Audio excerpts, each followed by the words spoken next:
Mensahe sa mga salawahan, sa mga taong hindi marunong tumano sa pag-ibig at paulit-ulit na nananakit, sana maisip ninyo ang bigat ng damdamin ng mga taong umaasa tunay na nagmamahal sa inyo. Hindi laro ang puso, hindi ito isang bagay na pwedeng pagsabayin o palitan kung kailan mo lang gusto.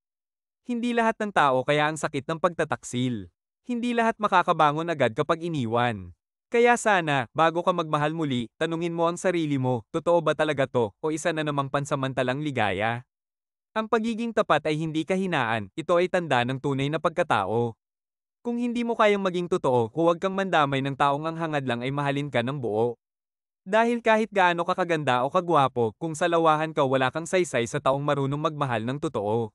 Sana dumating din ang araw na maranasan mong masaktan para malaman mo ang sakit ng hindi pinapahalagahan. Paalala, minsan lang dumaan ang totoong nagmamahal, huwag mo sayangin sa pagiging salawahan.